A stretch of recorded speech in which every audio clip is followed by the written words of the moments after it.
Ngulik Alkitab diawali dengan kelanjutan tentang penjelasan Yerusalem yang baru itu. Pertanyaannya adalah, apa perbedaannya Wahyu 22 ayat 1 dan seterusnya dengan yang dijelaskan dalam Wahyu 21? Karena ini sama-sama menjelaskan tentang Yerusalem yang baru itu. Memang ayat ini sepertinya bertabrakan ya, khususnya ayat yang pertama. Bertabrakan, bagian yang pertama ayat yang ke-11. Bertabrakan dengan logika umumnya orang Kristen.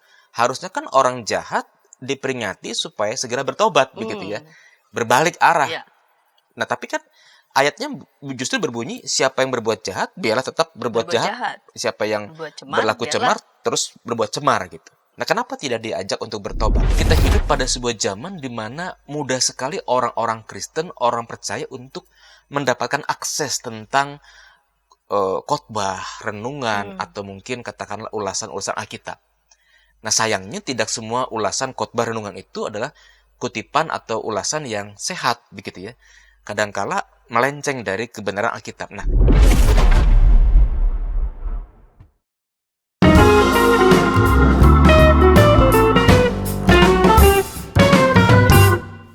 Sahabat TKB TV, sahabat Ngulik Alkitab, kita jumpa kembali dalam program Ngulik Alkitab, masih dalam serial mengulik kitab Wahyu. Pada episode kali ini kita mengulik kitab Wahyu pasal 22 di bagian akhir kitab Wahyu pasal 22 ayat 1 sampai 21 dengan judul Akhir yang Mulia bagi Orang yang Percaya.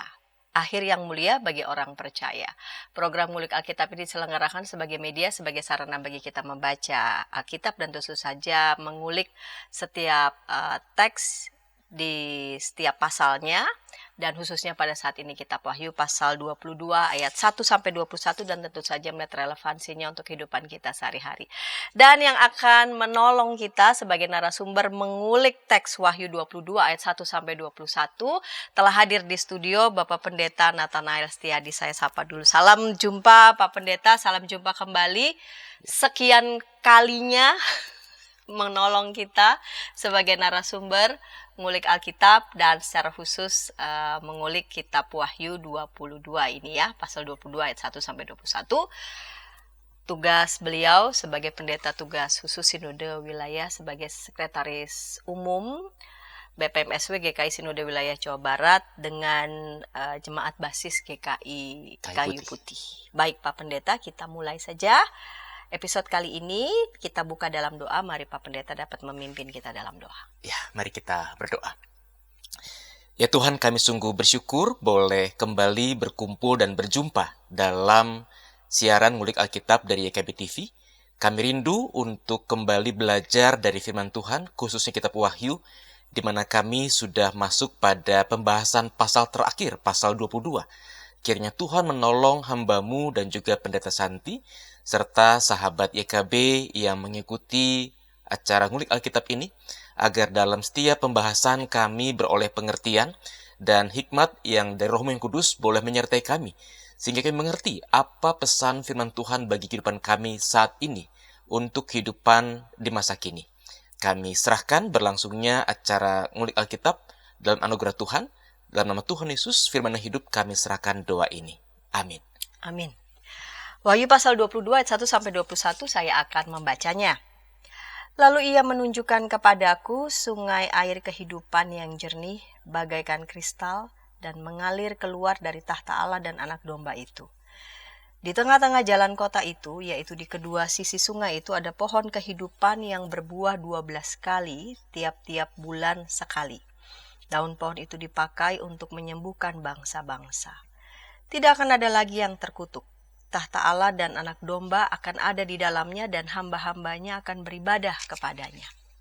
Mereka akan melihat wajahnya dan namanya akan tertulis di dahi mereka. Malam pun tidak akan ada lagi di sana, dan mereka tidak memerlukan cahaya lampu dan cahaya matahari, sebab Tuhan Allah akan menerangi mereka, dan mereka akan memerintah sebagai raja sampai selama-lamanya. Lalu ia berkata kepadaku, perkataan-perkataan ini dapat dipercaya dan benar. Dan Tuhan, Allah yang memberi roh kepada para nabi, telah mengutus malaikatnya untuk menunjukkan kepada hamba-hambanya apa yang harus segera terjadi. Sesungguhnya aku datang segera. Berbahagialah orang yang menuruti perkataan-perkataan nubuat kitab ini. Aku, Yohanes, akulah yang telah mendengar dan melihat semuanya itu. Setelah aku mendengar dan melihatnya, aku sujud di depan kaki malaikat yang telah menunjukkan semuanya itu kepadaku untuk menyembahnya. Namun ia berkata kepadaku, "Jangan berbuat demikian. Aku adalah hamba, sama seperti engkau dan saudara-saudaramu, para nabi dan semua mereka yang menuruti segala perkataan kitab ini. Sembahlah Allah." Lalu ia berkata kepadaku, "Jangan memeteraikan perkataan-perkataan nubuat kitab ini, sebab waktunya sudah dekat. Siapa yang berbuat jahat, biarlah ia terus berbuat jahat. Siapa yang cemar, biarlah ia terus cemar. Siapa yang benar, biarlah ia terus berbuat kebenaran. Siapa yang kudus, biarlah ia terus menguduskan dirinya. Sesungguhnya aku datang segera dan aku membawa upahku untuk membalaskan kepada setiap orang menurut perbuatannya. Akulah Alfa dan Omega, yang pertama dan yang terkemudian, yang awal dan yang akhir. Berbahagialah mereka yang membasuh jubahnya. Mereka akan memperoleh hak atas pohon kehidupan dan masuk melalui pintu-pintu gerbang ke dalam kota itu.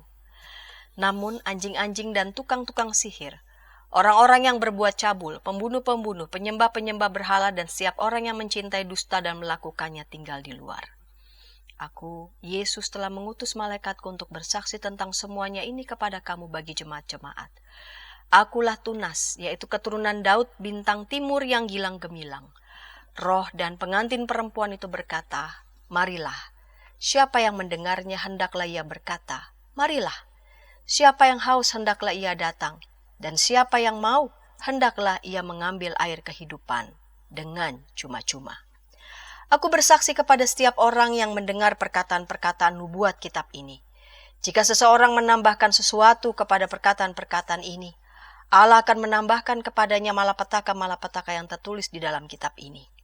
Jikalau seseorang mengurangkan sesuatu dari perkataan kitab nubuat ini, Allah akan mengambil bagiannya dari pohon kehidupan dan dari kota kudus, seperti yang tertulis di dalam kitab ini. Ia yang bersaksi tentang semuanya ini berfirman, "Ya, aku datang segera. Amin. Datanglah Tuhan Yesus. Anugerah Tuhan Yesus menyertai kamu sekalian." Ya, Pak Pendeta Adi, di segmen yang pertama ini saya mau mengawali dengan dalam Wahyu pasal 21, ya, pasal sebelumnya ini kita telah membaca tentang Yerusalem yang baru. Nah, pada episode kali ini Wahyu 22 yang menjadi teks mengulik Alkitab diawali dengan kelanjutan tentang penjelasan Yerusalem yang baru itu.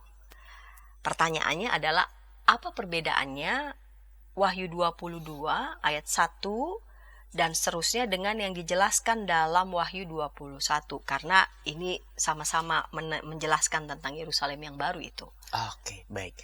Ya, sahabat YKB, teks Wahyu 22 yang kita baca hari ini terdiri dari dua bagian besar. Yang pertama adalah Wahyu 22 ayat yang pertama sampai yang kelima, yang merupakan kelanjutan dari pasal 21 ayat 9 sampai 27 yang membahas mengenai Yerusalem yang baru. Lalu bagian kedua teks ngulik Alkitab hari ini adalah pasal 22 ayat 6 sampai ayat 21. Nah, kita lebih dulu berfokus pada bagian pertama Wahyu 22. Ya. Nah, perbedaannya adalah kalau sobat YKB membaca Wahyu 21 ayat 9 sampai 27 tentang Yerusalem yang baru, maka di sana akan ada gambaran tentang kota Yerusalem yang baru itu dari sisi sebelah luarnya. Tentang bentuknya kubus, lalu ada apa saja di luar begitu ya. Sementara Wahyu 22 ayat yang pertama sampai yang kelima justru memperlihatkan kota Yerusalem yang baru itu dari sisi bagian dalamnya. Bahwa di dalam kota itu dikatakan ada sungai air kehidupan. Nah, ini menarik. Sungai air kehidupan ini bukankah menolong kita untuk mengingat sekaligus juga membuat kita teringat tentang apa yang terjadi dalam kisah penciptaan, dalam kitab Kejadian. Jadi menarik untuk memperhatikan bagaimana kitab Kejadian mengawali Alkitab kita, diawali dengan kisah penciptaan, lalu kitab Wahyu menjadi penutup dari Alkitab kita dan juga menggambarkan tentang hal yang serupa, yaitu tentang sungai air kehidupan. Nah, di Taman Eden dikisahkan ada 4 sungai yang mengalir, Ya. dan sungai itu menjadikan taman itu menjadi sangat indah dan subur, begitu ya. Nah, sayangnya ketika manusia jatuh dalam dosa, maka taman itu seolah-olah hilang. Apalagi ada malaikat-malaikat penjaga yang menghalangi manusia untuk dapat mengakses pohon kehidupan, begitu ya. Nah, dalam Wahyu 22 ini, gambaran sungai air kehidupan ditampilkan kembali oleh Yohanes, ya, penulis kitab Wahyu. Dan sungai air kehidupan yang dimunculkan dalam kitab Wahyu ini menjadi gambaran yang istimewa bagi orang Israel. Sebab bagi Israel, sungai itu dianggap sebagai sumber kehidupan, sebagai simbol kesuburan, kesegaran. Bagaimana para gembala membawa hewan ternak untuk meminum air dari sungai-sungai, bagaimana pohon itu ketika ditanam di tepi aliran sungai akan menjadi tumbuh, berbuah lebat, dan seterusnya, begitu ya. Sementara gambaran lautan dalam Alkitab justru lebih negatif. Lautan dipandang sebagai simbol kematian, kehancuran, dan maut yang mengancam. Nah, itulah sungai air kehidupan. Lalu dalam teks yang serupa juga kembali dimunculkan tentang pohon kehidupan yang juga ada dalam kitab Kejadian, kisah penciptaan. Nah, tadi telah disebutkan bahwa ketika manusia jatuh dalam dosa, maka ada malaikat Tuhan yang menjaga agar manusia tidak bisa mengakses pohon kehidupan, karena mereka sudah berdosa. Nah, dalam ayat yang kedua, bacaan hari ini dikisahkan bagaimana atas perintah Allah, pohon kehidupan ini diletakkan, dan tadinya sukar dijangkau oleh manusia, sekarang justru terbuka karena diletakkan di pinggir-pinggir jalan, ya. Di tengah-tengah jalan, di kedua sisi sungai itu ada pohon kehidupan dikatakan. Artinya pohon kehidupan dalam kitab Wahyu ini menjadi sebuah gambaran manusia mungkin sekali mengakses pohon kehidupan. Dan dikisahkan bagaimana pohon kehidupan itu ternyata berbuah sepanjang tahun, tidak ada musimnya, begitu ya. Kalau kita di Indonesia menanam buah tertentu kan ada musimnya. Nah, pohon kehidupan ini tidak lagi mengenal musim, setiap bulan berbuah. Dan menarik adalah bahwa buah pohon kehidupan tidak hanya bisa dinikmati oleh orang Israel atau orang percaya, tapi dikatakan daun pohon itu dipakai untuk menyembuhkan bangsa-bangsa. Artinya siapapun yang dekat dengan pohon kehidupan bisa memanfaatkan buahnya. Tidak lagi tertutup hanya kepada orang-orang tertentu, begitu ya. Itu gambaran indah tentang Wahyu 22, tentang Yerusalem yang baru ini. Jadi ini justru kelanjutannya adalah menggambarkan bagian dalam Yerusalem yang baru itu. Kita lanjutkan ya, Pak Pendeta. Dalam ayat 3 juga dikatakan bahwa di dalam Yerusalem baru tidak akan ada lagi yang terkutuk. Ya. Tahta Allah dan tahta anak domba ada di dalamnya, dan hamba-hambanya akan beribadah kepadanya.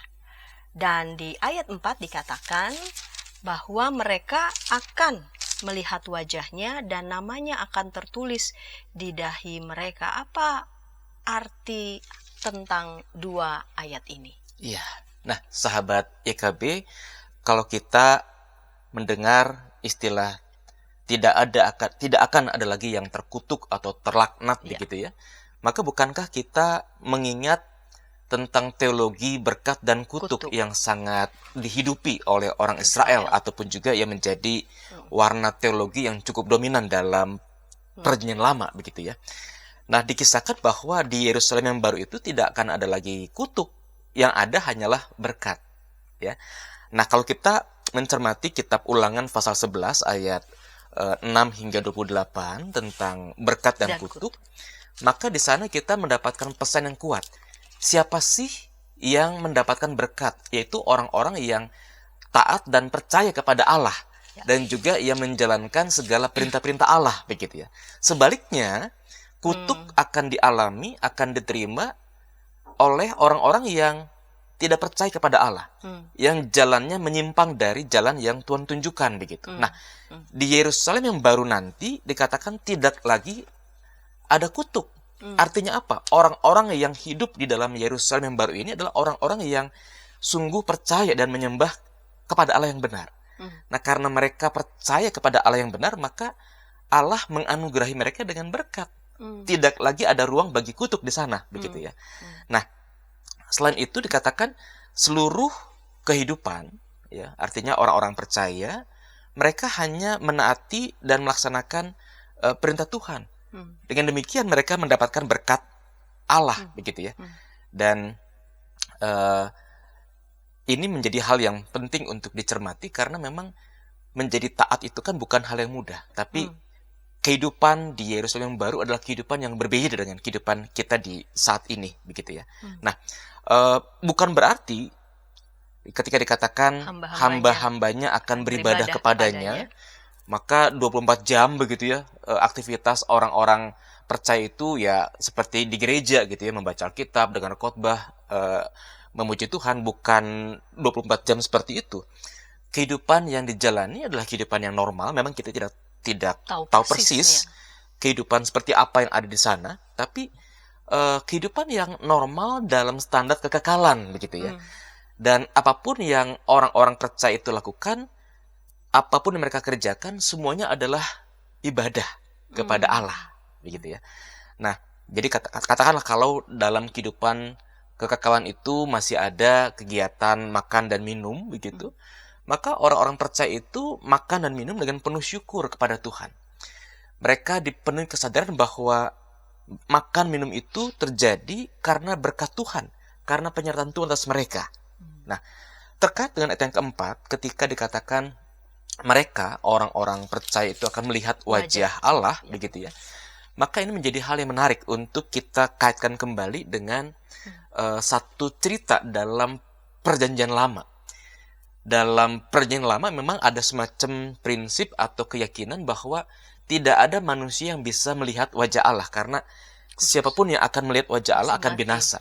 Nah, Musa, hamba Tuhan yang luar biasa itu, separuh hidupnya, bahkan sebagian besar hidupnya, dihabiskan untuk melihat penampakan kemuliaan Tuhan dan juga mendengar suara Allah.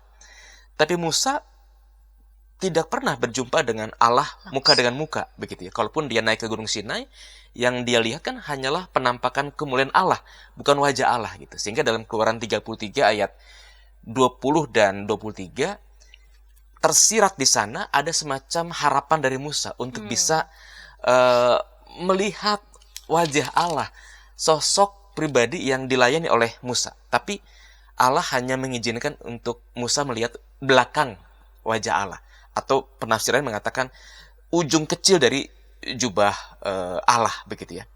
Nah, tapi ketika Musa diizinkan melihat bagian belakang Allah, Musa lantas ketakutan, begitu. Jadi kita melihat bahwa kemuliaan Allah itu adalah kemuliaan yang sangat luar biasa, tidak sembarang orang bisa melihatnya. Lalu kita melompat pada ucapan bahagia Yesus ketika dikatakan dalam Matius 5 ayat yang ke-8, berbahagialah orang yang suci hatinya karena mereka akan melihat Allah. Nah, siapa sih orang-orang yang ada di Yerusalem yang baru? Yaitu orang-orang yang suci hatinya, orang-orang yang percaya, begitu. Jadi ketika dikatakan dalam Wahyu 22, orang-orang benar, orang-orang percaya itu akan melihat wajah Allah, ini menjadi penggenapan janji Tuhan Yesus bahwa siapa yang suci hatinya akan melihat wajah Allah. Apalagi dikatakan tadi tidak ada lagi laknat, yang ada adalah kebaikan, kebenaran, dan orang-orang yang suci hatinya. Sehingga wajar kalau orang percaya bisa melihat wajah Allah. Baik Pak Pendeta, kita melanjutkan ulikan karena Anda masih ada beberapa ayat sampai 21. Kita akan lanjut segmen kedua, namun sebelumnya kita dengarkan pesan-pesan berikut ini. Shalom adik-adik, hari ini Kepik berkeliling dari desa ke desa. Kepik pengen ke rumah Pak Tani. Coba, ada yang tahu nggak di rumah Pak Tani ada apa saja? Ayo coba tebak, apa coba? Betul, ada sapi. Mo. Mereka mereka sekarang rukun dan jalan bersama-sama pulang ke rumah Pak Tani. Kak Evelyn, tapi sebelum tidur aku mau dengar dongeng dulu. Katanya tadi sudah ngantuk. Pokoknya aku mau dengar dongeng dulu kakak. Jadi pangku nih. Oke, cerita ya. Siap. Ayam buta hanya bisa mendengar suara orang berseru-seru sambil berlari. Lari, kebakaran. Sekarang kodok lumpuh itu bebas berada di atas punggung semua ayam. Kemanapun dia mau pergi, ayam-ayam siap membawanya dengan senang hati.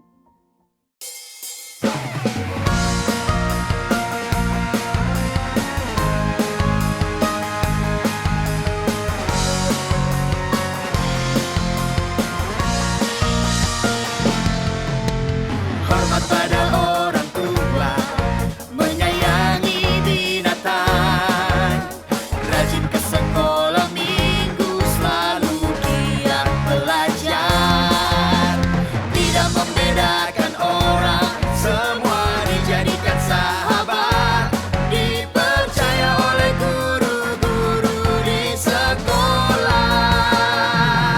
Kiki dan Didi, sahabat yang baik, gembira menolong siapapun, membela yang lemah, menegur yang salah. Kiki dan Didi, sahabat yang asyik. Hai kiddos. Ku datang dan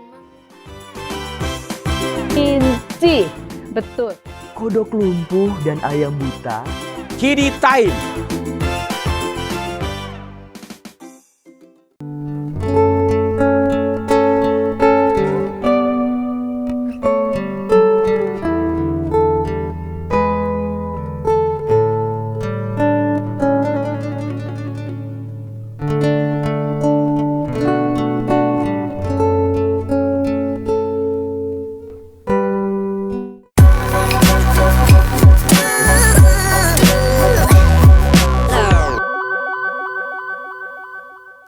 Sahabat EKB TV, sahabat Ngulik Alkitab, senang masih bersama dengan kami dalam program Ngulik Alkitab. Pada episode kali ini kita mengulik Wahyu pasal 22 ayat 1 sampai 21 dengan judul Akhir yang Mulia bagi Orang Percaya. Kita memasuki segmen yang kedua dan saya mengajak sahabat dapat berinteraksi di kolom komentar yang sudah tersedia dengan narasumber Bapak Pendeta Nathan Rastiadi. Baik Bapak Pendeta, kita lanjut di segmen yang kedua ini.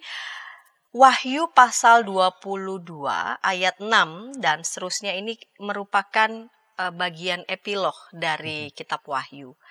Dan kitab Wahyu merupakan, sekalipun di tempatnya di bagian terakhir dalam kanon kita, tetapi ini sebuah karya yang besar. Karena itu epilog kitab ini perlu dibandingkan dengan bagian awal, bagian prolognya. Bagaimana hal ini dapat diterangkan lebih lanjut? Ya, baik sahabat YKB.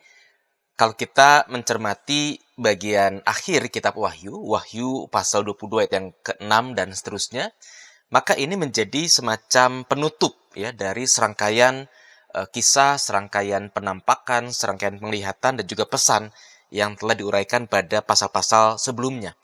Dan yang menarik kalau kita cermati, ternyata ada kesamaan antara apa yang ditekankan dalam bagian epilog dengan bagian prolognya, begitu ya. Misalkan kitab Wahyu ini menegaskan bahwa isinya adalah nubuatan tentang hal-hal yang akan datang, begitu ya. Dalam Wahyu pasal pertama ayat yang ketiga, hal itu ditegaskan dalam bagian prolog. Sementara dalam bagian epilog, tentang nubuatan itu pun juga ditegaskan pada ayat yang ke-6, begitu ya. Untuk menunjukkan kepada hamba-hambanya apa yang harus segera terjadi. Itu kan bicara soal nubuatan tentang apa yang akan datang, apa yang akan terjadi, gitu ya. Lalu kitab ini pun ditegaskan pada bagian awal, prolog, ditulis oleh seorang nabi yang benar-benar diutus ya.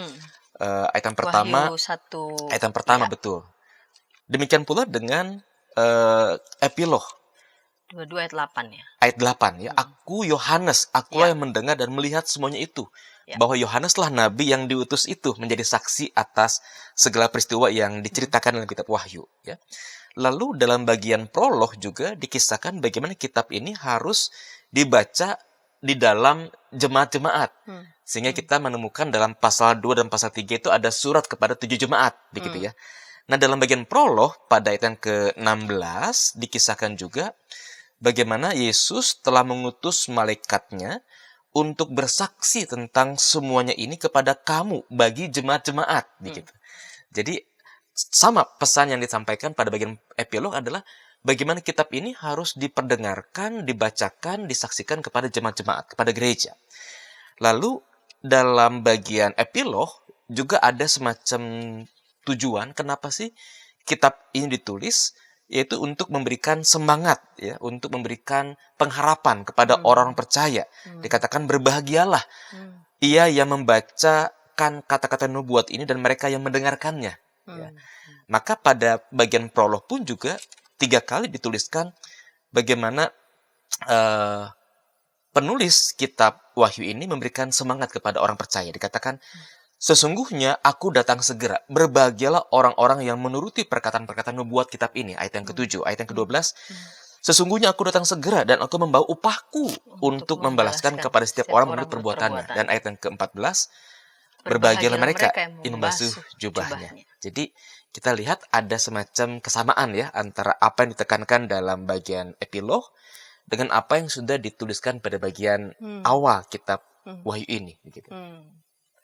Nah, Pak Pendeta, selanjutnya di segmen yang pertama, Bapak Pendeta Adi telah menjelaskan tentang Yerusalem dari sisi bagian dalam, ya, dan juga arti bagian epilog kitab Wahyu. Nah, kisah kita, narasi kita berlanjut dengan adanya sejumlah percakapan di ayat 6 sampai ayat 16. Ya.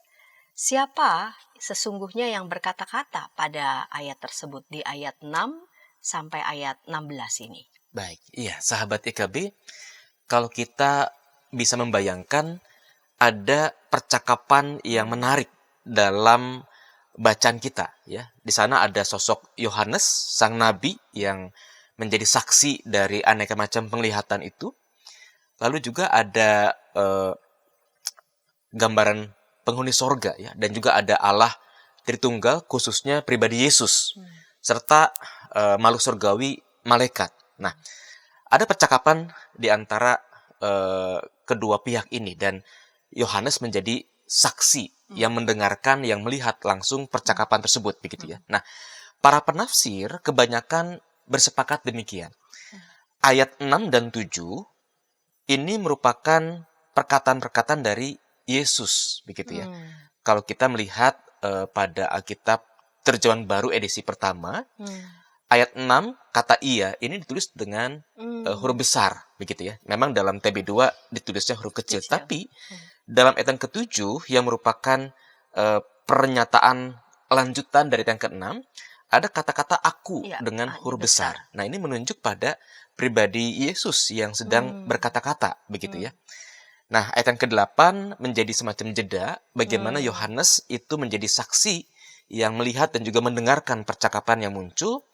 Lalu ayat yang ke-10 dan ayat yang ke-11 ini menunjuk pada malaikat yang berbicara, begitu ya. Kenapa? Karena ia yang ditulis pada ayat 10 ini, ia huruf kecil.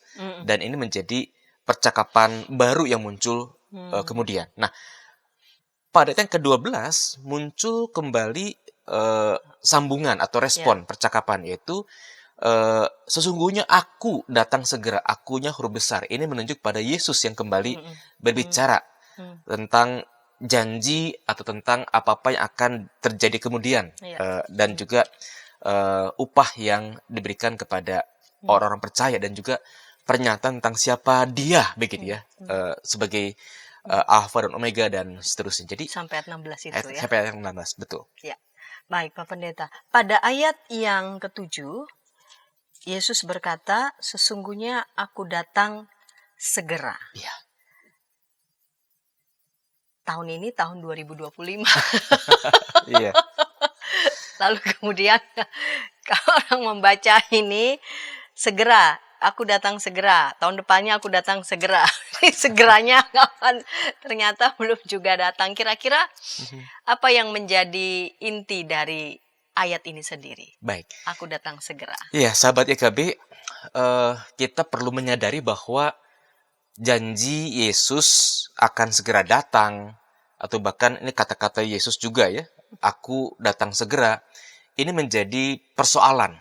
Persoalan bukan hanya muncul dalam kehidupan orang-orang percaya, dalam kehidupan gereja atau umat Tuhan, tapi persoalan juga bagi orang-orang yang tidak percaya dalam pengertian mereka mengolok-olok kekristenan. Katanya Yesus akan segera datang. Mana buktinya? Begitu ya. Nah, ini memang menimbulkan satu persoalan dalam kehidupan bergereja sejak abad pertama.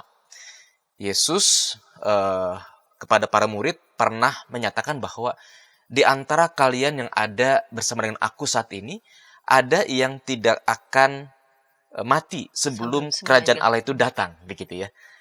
Itu kan berarti Yesus akan segera datang sebelum ya para murid itu wafat, begitu. Tapi ternyata abad pertama sudah berlalu, abad kedua datang, para murid sudah wafat sebagian besar, kerajaan Allah tak kunjung datang. Rasul Paulus sebagai orang yang diutus untuk memberitakan Injil, tentu dia pun juga menyadari adanya pengajaran Yesus tentang hari Tuhan, tentang kedatangan Yesus kembali. Sehingga dalam surat 1 Korintus misalkan, Paulus mengarahkan orang-orang percaya untuk tetap berada dalam kondisi mereka sewaktu dipanggil oleh Tuhan. Termasuk untuk yang belum menikah, nggak usah menikah, begitu ya. Kenapa? Karena Paulus sangat kuat pada, ya ada periode dalam kehidupan Paulus di mana dia sangat kuat mengharapkan parousia atau hari Tuhan atau kedatangan Tuhan kembali. Sehingga dia sampai menyampaikan arahan, orang yang belum menikah nggak usah menikah gitu. Kenapa ya? Karena Tuhan akan segera datang. Ngapain kamu menikah? Lebih baik fokuskan masa-masa tunggu ini untuk memuliakan Tuhan dan sebagainya. Jadi Paulus ada periode dalam kehidupannya di mana dia sangat menghayati, meyakini parousia akan segera datang kembali, begitu ya. Tapi waktu berlalu dan Yesus belum juga datang. Nah, ini menjadi semacam persoalan karena etika atau katakanlah pola hidup yang berlaku pada zaman itu atau katakanlah pada periode tertentu di zaman yang lalu adalah etika di mana karena Tuhan Yesus akan segera datang, maka ya sudah, kita nggak usah bekerja, kita memuji Tuhan, kita siapkan diri untuk menyambut kedatangan Tuhan. Ya. Nah, lalu kalau kita membaca surat Tesalonika dari Paulus juga, maka kita melihat ada periode yang berbeda, di mana Paulus justru menegur orang-orang yang tidak mau bekerja, hanya menantikan Tuhan datang. Paulus menegur orang-orang seperti itu jangan diberi makan, begitu. Ya. Karena apa? Karena Paulus mendorong orang-orang Kristen di Tesalonika tetap bekerja, tetap juga berdoa tentu, mengharapkan Tuhan datang. Jadi kita melihat ada semacam etika yang berkembang oleh karena penghayatan Tuhan akan segera datang. Nah, pertanyaannya adalah tahun ini kan tahun 2025 begitu. Dan Tuhan Yesus belum juga datang, artinya hari Tuhan itu kan belum terjadi gitu. Bagaimana kita bisa menghayati ayat ini? Nah, yang pertama adalah percayalah bahwa Tuhan Yesus akan datang kembali. Ini keyakinan iman orang Kristen. Soal waktunya kapan kita nggak pernah tahu. Karena Tuhan Yesus pun juga mengatakan bahwa kedatangan Tuhan itu kan seperti pencuri. Tidak ada orang yang tahu. Karena itu, kata-kata dalam ayat yang ke-7, bahkan di ayat yang ke-12 pun juga dikatakan, sesungguhnya aku datang segera. Ini menjadi semacam peringatan bagi orang-orang percaya bahwa kita harus terus waspada. Kita harus terus berjaga-jaga. Sehingga kehidupan kita adalah kehidupan yang senantiasa diarahkan untuk kemuliaan Tuhan. Bukan untuk kehidupan yang semau saya, begitu. Sehingga kesadaran akan Tuhan akan datang segera itu menolong orang Kristen membangun etika baru. Bahwa hidup ini harus dijalani dengan kesadaran, kewaspadaan, dan juga berjaga-jaga. Sehingga hidup kita adalah hidup yang mempermuliakan Tuhan. Justru teks ini bukan mau mengajak kita, oh ini seperti apa ya, janji palsu. Betul, betul. Lalu kemudian menjadi lengah, tetapi justru mengajak kita untuk tetap berjaga-jaga dan tidak lengah. Iya. Ya. Nah, dalam ayat 11 muncul pernyataan ya, di ayat 11 ini juga menarik ya. Siapa yang berbuat jahat biarlah ia terus berbuat jahat, siapa yang cemar biarlah ia terus cemar, siapa yang benar biarlah terus berbuat kebenaran, siapa yang kudus biarlah ia terus menguduskan dirinya. Secara khusus nih ada pernyataan yang seolah jahat tuh membiarkan terus berbuat jahat, berbuat cemar. Apa memang artinya seperti itu, padahal dia akan datang segera? Pesan yang mau disampaikan pada bagian yang menarik ini? Iya, baik sahabat IKB, memang ayat ini sepertinya bertabrakan ya, khususnya ayat yang pertama, bagian yang pertama ayat yang ke-11, bertabrakan dengan logika umumnya orang Kristen. Harusnya kan orang jahat diperingati supaya segera bertobat, begitu ya, berbalik arah. Ya. Nah, tapi kan ayatnya justru berbunyi, siapa yang berbuat jahat, biarlah tetap berbuat jahat. Siapa yang Berbuat cemar, berlaku biarlah- cemar, terus berbuat cemar gitu. Nah, kenapa tidak diajak untuk bertobat? Nah, ada dua kemungkinan untuk menafsirkan ayat ini. Yang pertama adalah kita diingatkan tentang waktu kehidupan kita yang terbatas, yang amat singkat. Tidak ada seorang pun dari kita yang bisa tahu kapan akhir kehidupan kita. Dengan kata lain, jangan-jangan tidak ada lagi waktu untuk orang jahat bertobat, saking terbatasnya kehidupan kita gitu. Jadi ya sudah, yang mau berbuat cemar ya berbuat cemar saja, karena waktu kehidupan kita sangat singkat. Lagi pula kita nggak pernah tahu loh kapan kita akan meninggal.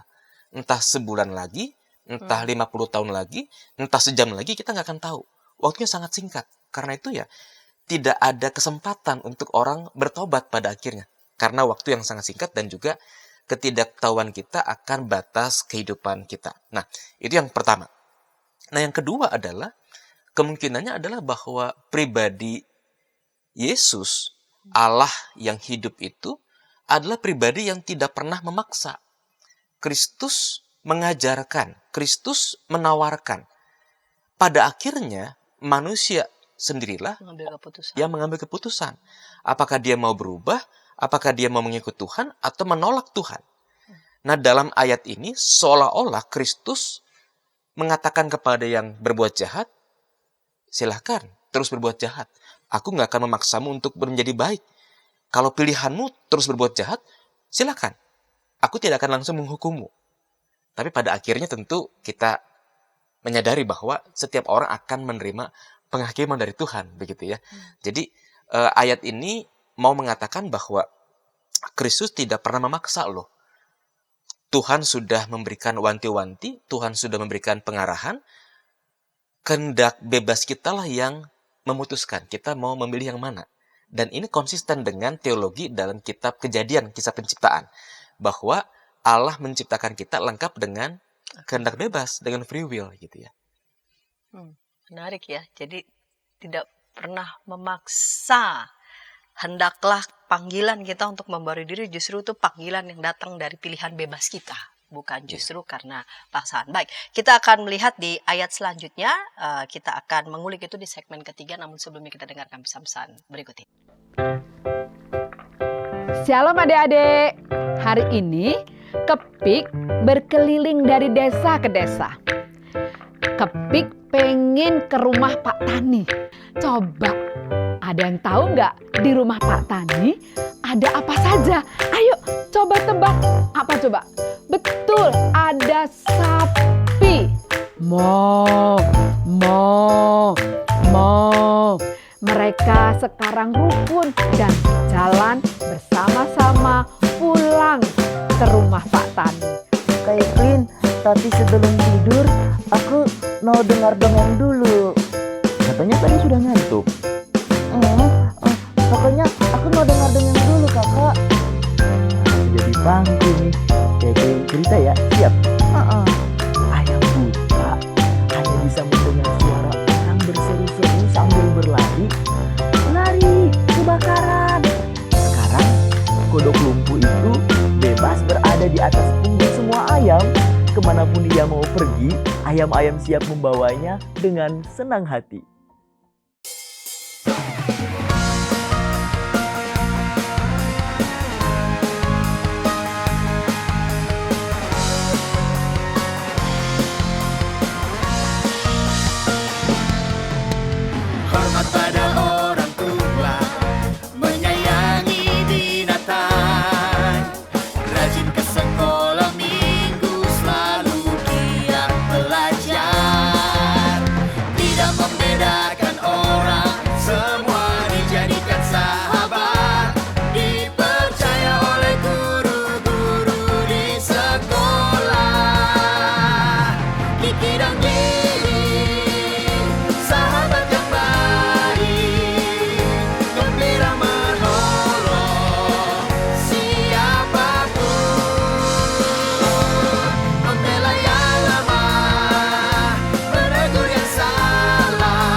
Hai hai hai kiddos.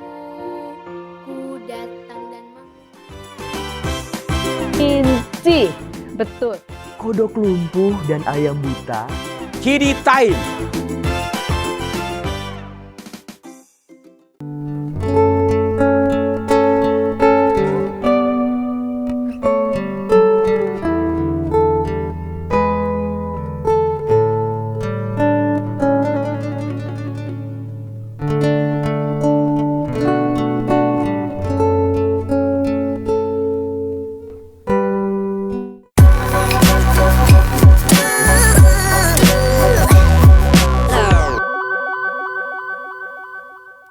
Sahabat TKB TV, sahabat Ngulik Alkitab, senang masih bersama dengan kami dalam program Ngulik Alkitab. Pada episode kali ini kita mengulik Wahyu pasal 22 ayat 1 sampai 21.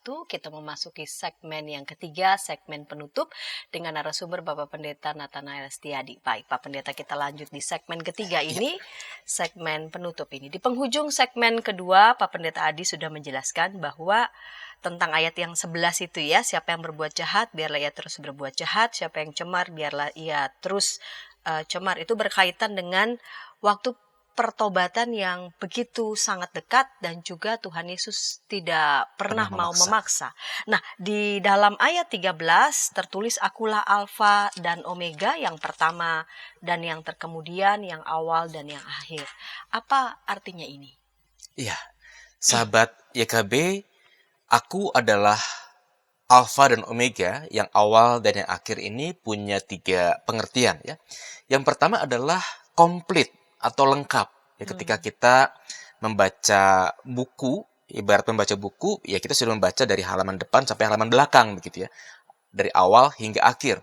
Jadi kita sudah membaca seluruhnya, utuh, tidak sepenggal-penggal. Nah, kalau Allah memperkenalkan diri sebagai Alfa dan Omega, berarti Allah yang memperkenalkan diri sebagai diri yang lengkap pada dirinya, begitu ya.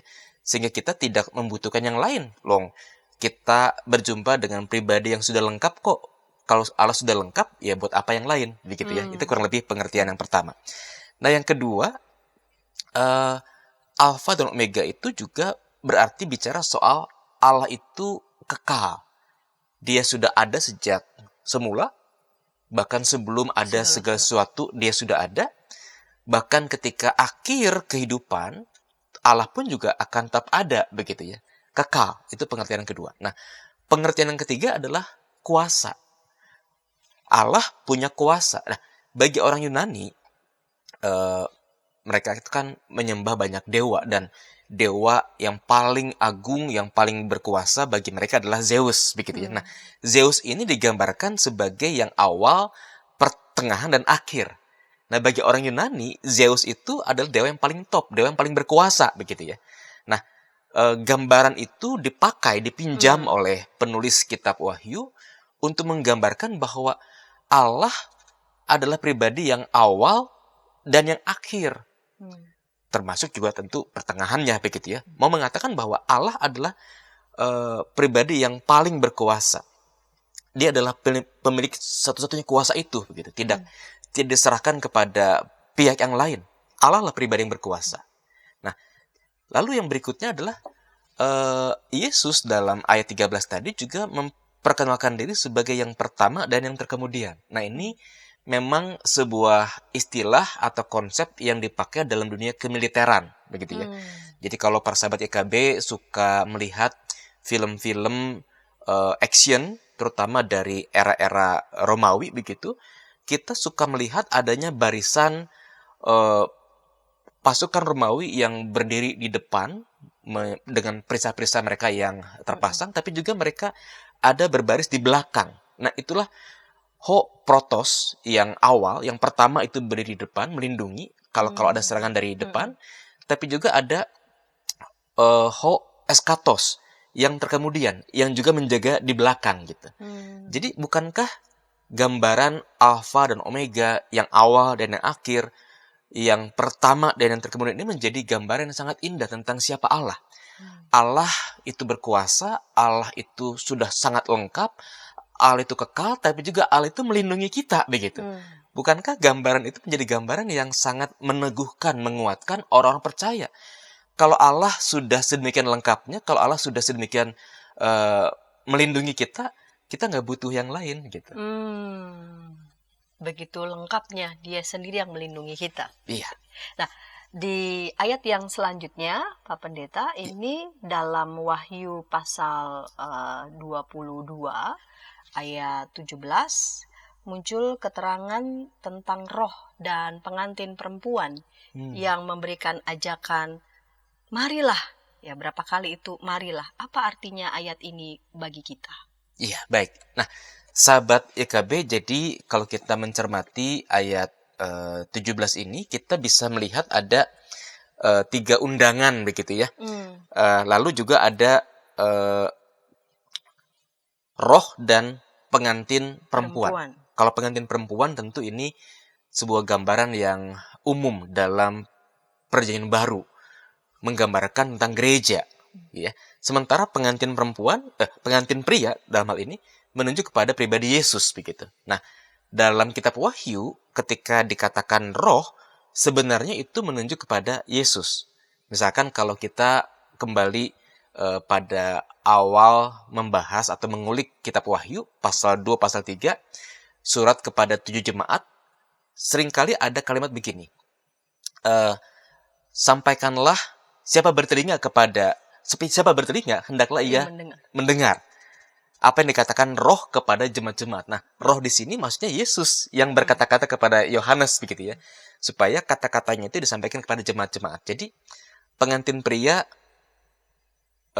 digambarkan sebagai Yesus, dan dalam kitab Wahyu ini Yesus digambarkan sebagai roh. Nah, pengantin perempuan adalah gereja. Jadi yang pertama adalah undangan bagi gereja untuk menjadi saksi, ya, untuk mendengarkan apa yang menjadi ajakan dari Yesus kepada gereja. Nah, yang kedua adalah undangan kepada mereka yang diundang gitu. Ya, jadi undangan kepada mereka yang diundang untuk mengabarkan Injil, untuk memberitakan siapa Yesus kepada dunia, untuk juga menjelaskan apa yang perlu orang-orang Kristen lakukan, sekalipun hidup mereka penuh aniaya misalkan, yaitu bertahan, itu bersabar, itu meyakini bahwa kebaikan kuasa Allah pada akhirnya akan menang begitu. Itu undangan kepada mereka yang diundang. Nah, yang ketiga adalah undangan bagi mereka yang haus. Siapa yang haus, hendaklah ia datang. Siapa yang mau, hendaklah ia mengambil air kehidupan, dan seterusnya. Ya, jadi ada 3 undangan yang muncul dalam ayat 17 ini. Ya, nah, di Wahyu 22 ini diakhiri dengan kalimat anugerah Tuhan Yesus menyertai kamu sekalian. Apa artinya ayat ini bagi kita? Wah, ini menarik. Jadi sahabat YKB, kalau kita mencermati kembali uraian atau ulasan ulikan kitab Wahyu ini bisa dikatakan memiliki jenis sastra atau genre yang unik. Ada yang mengatakan bahwa kitab Wahyu ini adalah kitab nubuatan. Ya, tidak salah juga, karena kan di dalamnya ada sejumlah hal tentang apa yang akan terjadi begitu ya, sehingga disebut sebagai nubuatan, dan juga disampaikan kepada seorang nabi. Yohanes digambarkan sebagai nabi. Tapi genre itu bukan satu-satunya dari kitab Wahyu. Kitab Wahyu pun juga punya jenis sastra apokaliptik, atau ada penyingkapan tentang hal-hal yang akan terjadi di zaman akhir, sehingga dia disebut juga sebagai sastra apokaliptik begitu ya. Nah, namun 2 hal tadi, kitab nubuatan dan kitab apokaliptik, bukan hanya itu tentang kitab Wahyu. Kitab Wahyu pun juga adalah sebuah surat yang disampaikan, yang ditulis kepada jemaat-jemaat ya, untuk dibacakan, untuk disampaikan, untuk juga diajarkan. Nah, ibarat sebuah surat tentu kan ada salam pembuka, ada penjelasan siapa nih yang menyampaikan surat ini ya. Dan juga ada salam penutup. Nah, kalimat anugerah Tuhan Yesus menyertai kamu sekalian adalah khas salam penutup sebuah surat.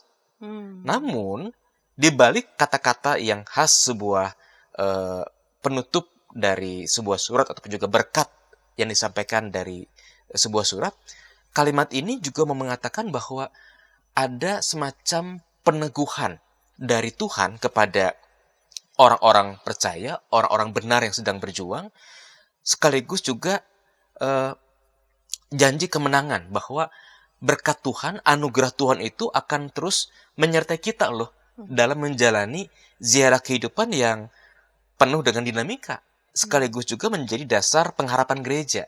Bahwa kalaupun gereja di masa kini penuh dengan banyak persoalan, baik persoalan di dalam persekutuan, entah ada orang yang mungkin saling menyakiti, yang saling mencari popularitas, padahal bukan itu fungsi persekutuan, atau mungkin gereja itu menghadapi aniaya, tekanan dari luar, dari masyarakat atau dari dunia.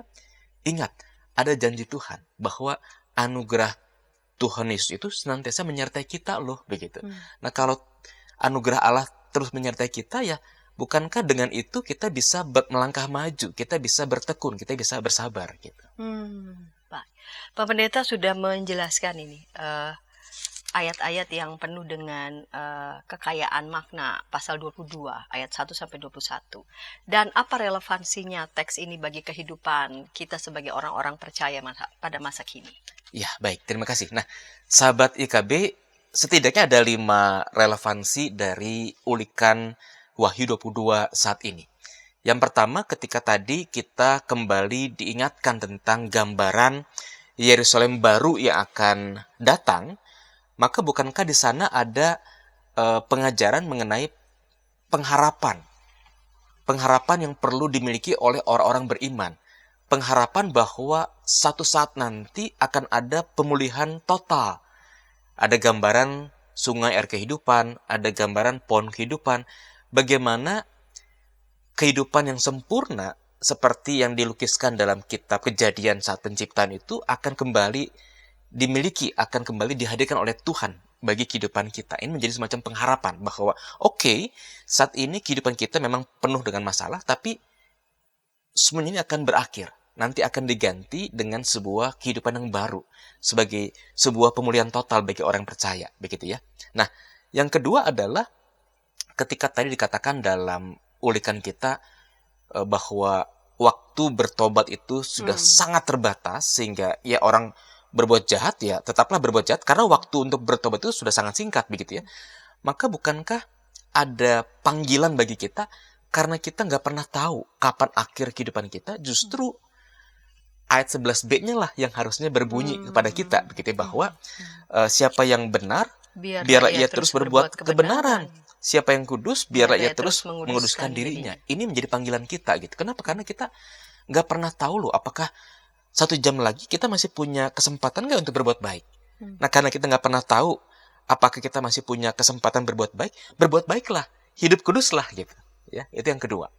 Nah, yang ketiga tentang aku datang segera, kata Yesus, begitu ya. Nah, karena Yesus berjanji dia akan datang segera, betul bahwa kiamat atau akhir zaman itu tahun ini belum juga kita rasakan, begitu ya. Tapi jangan lengah, jangan membuat kita kemudian merasa bebas untuk berbuat apa yang kita mau. Justru karena kita nggak pernah tahu dia akan datang atau kapan persisnya Yesus akan datang, justru kesadaran yang harusnya dibangun adalah kesadaran untuk hidup berjaga-jaga, untuk hidup waspada, untuk hidup eling. Lagi pula kalau kita bicara soal kedatangan Tuhan Yesus, ini kan bisa bermakna dua. Kedatangan Tuhan pada akhir zaman untuk menggenapi segala sesuatunya, atau kedatangan Tuhan menjemput kita, begitu ya, lewat malaikat-malaikatnya, begitu. Nah, atau kematian, katakanlah. Nah, kita nggak pernah tahu kapan kita akan mati. Mungkin 1 jam lagi, mungkin bulan depan, mungkin 50 tahun lagi, kita nggak pernah tahu. Nah, justru karena itulah kita perlu waspada, kita perlu berjaga-jaga. Kesadaran inilah yang perlu terus kita bangun. Nah, yang keempat, ketika tadi dikisahkan tentang ajakan ya, marilah. Ya, roh dan pengantin perempuan. Maka ada semacam